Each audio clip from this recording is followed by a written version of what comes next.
वसंतरावांचे आणि माझे जवळजवळ 50 वर्षाचे तरी संबंध होते. लहानपणापासून आम्ही एकत्र आलो गाण्यातून. आमची मैत्री गाण्यातूनच होती. गाण्याचाच विचार आम्ही दोघांनी मिळून केला. स्वतःच्या अक्कलुसारीने हा हरहुंडारी कलावंत इतका पुढे गेला की त्याने आपलं गाणं स्वतःचं जमवलं. आणखी ते गाणं लोकांच्या पुढे नेऊन लोकांना ते पचवलं.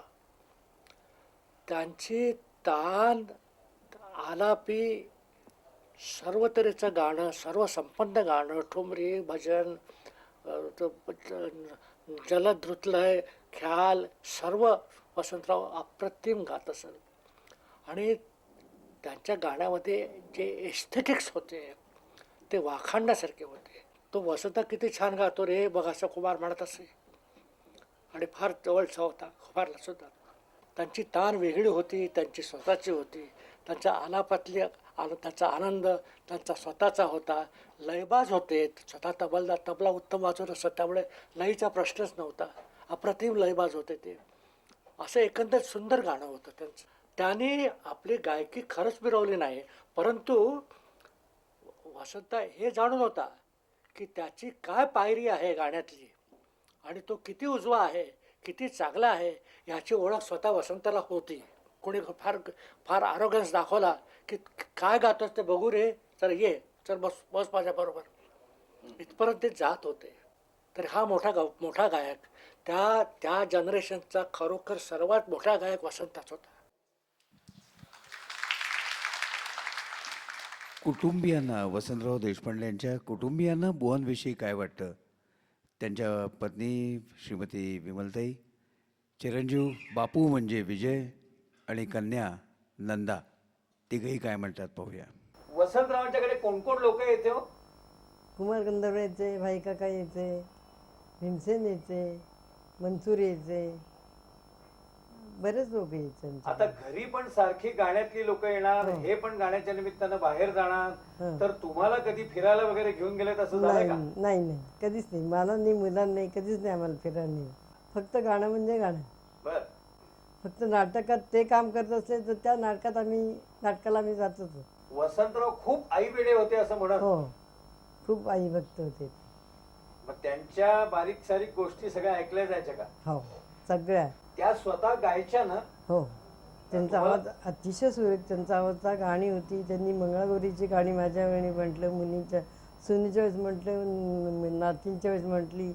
ते खवय्ये होते ते एकदम. हो, भयंकर खाण्याची आवडती. त्यांना कांद्याची भजी अतिशय आवडायची. बर. कांद्याची भजी किंवा सगळ्या तऱ्हेची भजी म्हणा, किंवा रस्से भाजी, पुलाव, हे मटणाचे प्रकार सगळे आवडायचे. पण आम्ही घरी आमच्या सासूबाईंनी सांगितलं करायचं नाही तर कधी नाही करू दिली. तुम्ही केलेल्या एखाद्या पदार्थावर ते चिकित्सा करायचे का? हो, काय म्हणत? जसं चांगलं नाही झालं तर म्हणायचं काय बिगार भरलीस, तुला काय कंटाळा आला होता का, काय हे असं केलंस म्हणून. काय शब्द वापरला तुम्ही? बिगार भरली. बिगार भरली. हां, बर. त्याला बिगार भरली म्हणायचे. म्हणजे पदार्थ जर आवडला नाही ना त्याला म्हणायचं काय बिगार भरली. मुलांच्या अभ्यासाकडे त्यांचं लक्ष नाही, किती? मग शाळेत ह्याच्यावर सही द्यायची ती माझी, त्यांची कधी सही नाही. मुलांना कधी बघितलं नाही, कुठे मुलांच्या ह्याच्यात नाहीच द्यायची. मुलं खेळायला गेली तर कुठे गेली आणि केव्हा येणार काही माहिती नाही. दोघं मिळून जेवायला बसून गप्पा झाल्या हो. तसं झालंय? आम्ही तिघं एकदम जेवण बसतो. कधी सकाळी नाही, मग? संध्याकाळी. सकाळी 8:30ला जेवून जायचं ते आता रात्री अपरात्री अवेळी येत असं, अवेळी. तोपर्यंत तुम्ही जेवायचे थांबत? हो. त्यांचं म्हणणं होतं नाही, पण आमचं सासूंचंच म्हणणं होतं, नवऱ्याच्या आधी जेवायचं नाही. बाबा किती ग्रेट होते हे आता सगळ्या जगाला कळलंय. पण आम्ही पण बाबांना जे घरातनं बघितलं ते त्यावेळी आम्हाला कधीही असं वाटलं नव्हतं की आपले बाबा एवढे ग्रेट, खूप मोठे गायक आहेत, त्यांना एवढा मान आहे. हे आम्हाला जेव्हा खूप मोठे झालो आणि 4 लोकांकडनं कळलं तेव्हा कळलं की बाबा खूप मोठे गायक आहेत. अतिशय साधे, आमच्याशी प्रेमळपणे वागणारे, पण उगाचच असं काहीतरी आपलं गप्पा छाटत बसलेत वगैरे असं जे आजकालची मुलं बाबांना इतकं जे सहज समजतात तसं नव्हतं ते. आम्हाला बाबांबद्दल एक प्रचंड आदर होता आणि त्या मनाने मी धाकटी शेंडेफळ असल्यामुळे मी बाबांच्या तशी खूप जवळ गेले. त्यांचे कपडे वगैरे त्याच्यावरनं मी त्यांना बरेचदा चिडायचे की बाबा जरा नीट तुम्ही राहा ना, बाकी कसे छान राहतात आई बाबा सगळ्या बाबा कोणाकोणाचे जरा नीट इस्त्रीचे व्यवस्थित करा ना. तर नंदू हे बघ, मला काय कोणी माझ्या कपड्यावरनं ओळखत नाही, मी एक कलाकार आहे. तर मी गायला लागलो की मी किती मोठा आहे हे लोकांना कळेल, माझे कपडे बघून कळणार नाही की मी इतका मोठा गायक आहे. सवाई गंधर्वातल्या बाबांच्या सगळ्या मैफली अतिशय गाजलेल्या आहेत. एकदा ज्या वेळेला वैजंतीमाला प्रसिद्ध मोठ्या नर्तिका, तर त्यावेळी त्या इथे पुण्यामध्ये सवाई गंधर्वमध्ये त्यांचा कार्यक्रम झाला होता. सिनेमामुळे जे काय त्यांची प्रसिद्धी होती त्यामुळे सवाई गंधर्वला त्यांच्या प्रोग्रामला प्रचंड म्हणजे तुडुंब गर्दी जमलेली होती. आणि तो जेव्हा त्यांचा कार्यक्रम संपला त्यावेळी असे एक अनामिक पोकळी तयार झाली की आता ह्या स्टेजवर कोण येऊ शकेल, कारण इतकं त्या अतिशय उत्तम त्यांनी नर्तन त्यांचं झालं, तर त्याच्यानंतर आता कोण येऊ शकेल ह्या स्टेजवर. तर त्यावेळेला मग प्रश्न पडला आणि सगळे ते कार्यकर्ते तिथले म्हटले आता कोण. तर बाबा नेहमीप्रमाणे आमचे म्हणले मी बसतो, त्यात काय मी गातो ह्याच्यानंतर. आणि जे बाबा त्याच्यानंतर गायले तर ते जे काय अविस्मरणीय आहे त्याचं वर्णन करता येणार नाही, कारण जेवढे असं वाटायला लागलं होतं की लोक बाहेर पडायला लागले होते की आता काय ह्याच्यानंतर बसायचं, आता जरा वेळ आपण विश्रांती घेऊ किंवा बाहेर भटकून येऊ. पण ज्यावेळी बाबांचं नाव अनाऊन्स झालं की आता ह्याच्यानंतर वसंतराव देशपांडे गातील, त्यावेळी बाहेर परत गेलेले लोक परत येऊन बसले. आणि खरोखर सांगायला इतका आनंद वाटतो की त्याच्या आधी वैजंतीमालांचा इतकं सुंदर कार्यक्रम झाला होता हे सुद्धा लोक विसरले, इतकं बाबांचं अप्रतिम गाणं त्यावेळेला झालं होतं. आम्ही एका चाळीत राहत होतो. 4-4 इतरांचे बाबा आणि माझ्या बाबांच्या चाळीत राहताना काही फरक नव्हता. बाबा घरातली सगळी कामं, पाणी भरणं, थोडीफार भाजी चिरणं, आईला मदत करणं, हे सगळं चालायचं. हे व्यक्तिमत्व उंबरठ्याच्या बाहेर एवढं महान आहे याचं आम्ही बाहेर गेल्यानंतर लोक आम्हाला सांगायचे की तुझे बाबा असे असे आहेत. घरात आम्हाला त्याचा कधी कसलाच अनुभव आला नाही. वसंतरावांच्या पुण्यात खूप बैठकी व्हायच्या, बऱ्याच बैठकीने मी जायचो. एकदा असंच बाबांची बैठक लक्ष्मी क्रीडा मंदिरात होती. वसंतरावांनी कपडे बदलून जायची तयारी केली, मीही कपडे बदलले. बाहेर आल्यानंतर वसंतराव विचारत, चिरंजीव आपण कुठे निघालात? मी म्हटलं डॅडी तुमचं गाणं आहे ना, गाण्याला येतोय. काही यायची गरज नाही, कपडे बदला आणि घरात झोपा. मी म्हटलं का हो?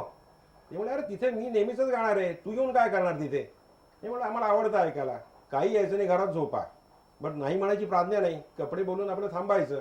वसंतराव पोहोचल्यानंतर 20 मिनिटांनी आम्ही तिथे पोहोचायचो परत. आणि मग बारीक डोळ्यांनी सगळ्यांच्याकडे पाहायचे. माझं दर्शन झालं की डोळे मोठे करायचे आणि म्हणायचे आलाच वाटतं. म्हणलं हो. मग नंतर काही नाही. आणि महत्त्वाची गोष्ट अशी की गाणं संपल्यानंतर वसंतरावांना लोक म्हणायचे बाबा क्या बात आहे, काय सुंदर गायलात. त्यावेळी हां हां ठीक आहे ठीक आहे असं म्हणायचे. हातात तंबाखूची त्यांच्या त्या चोळत बसायचे तंबाखू. आणि विलास इनामदार वसंतरावांचा एक शिष्य होता, मी असायचो. चिरंजीव तंबोऱ्याला खोळी घाला, खाकोटीला मारा आणि चला आता घरी चालत चालत जायचे आपल्याला. त्यांनी कधीही कोणाकडे गाडीतनं आम्हाला सोडा किंवा काय नाही.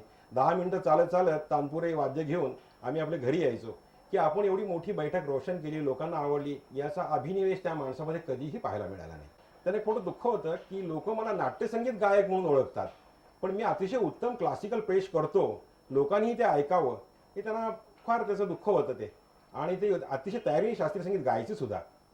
पण आता शास्त्रीय संगीत झालं, नाट्यसंगीत झालं, भावगीत झालं, भजन, ठुमरी, कजरी, होरी, टप्पा, काय काय सांगाल, चित्रपट संगीत. वसंतरावांनी जवळजवळ 150 पिक्चरमध्ये प्लेबॅक दिलेले आहेत, ते तुम्ही सगळ्यांनी ऐकलेली आहेत. अहो आमच्या समोर पु ल देशपांडे राहायचे. भाई त्यांना गॅलरीत सांगायचे वशा काय करतोय? तर बाबा म्हणायचे काय नाही उभा आहे ये. तर बाबा लेंग्यात उभे असायचे. एक कुठचा जो दिसेल तो झब्बा गळ्यात घालायचा, केसावर नुसता हात फिरवायचा आणि निघायची स्वारी. ते नेहमी सांगायचे हे बघा मी भाईकडे चाललोय, कोणीही जरी घरी आलं तरी मला कृपा करून फोन करून मला डिस्टर्ब करू नका तिथे, मी माझा येईन तेव्हा घरचा. गरवारे महाविद्यालयात अमेरिकेच्या नारायण सरदेसाईंनी ती बैठक आयोजित केली होती. आणि सरदेसाईंना एक दुःख होतं की वसंतराव नेहमी कुठच्याही बैठकीला कोणताही तबलजी पेटीवाला त्यांना चालायचा, पण ते म्हणले बाबा झकीर हुसेन तुमच्या तबल्याला पाहिजे, अशी माझी इच्छा आहे. बाबा म्हणले घेऊन या बोलवा. आणि झकीरभाईंनी होकार दर्शवला, ते आले. आणि त्या दिवशी संध्याकाळी गरवारे महाविद्यालयाचा तो हॉल जो होता तो पूर्ण गच्च भरला होता लोकांनी, रसिकांनी. आणि झकीरभाईंनी अतिशय उत्तम तयारीने 50-1 मिनटं सोलो वादन केलं. आणि त्याच्यानंतर एक 10 मिनिटाचा इंटरव्ह्यू येऊन वसंतराव बसले. मागे आमचा चंदू होता तंबोऱ्याला, विजय कोपरकर होता, आणि तबल्याला झकीरभाई आणि सुलतान खान साहेब सारंगीवर होतं. आणि जोको जाळवायला सुरुवात केली. आणि ती बैठक इतकी रोशन केली की नंतर झकीरने वसंतरावांचे पाय धरले.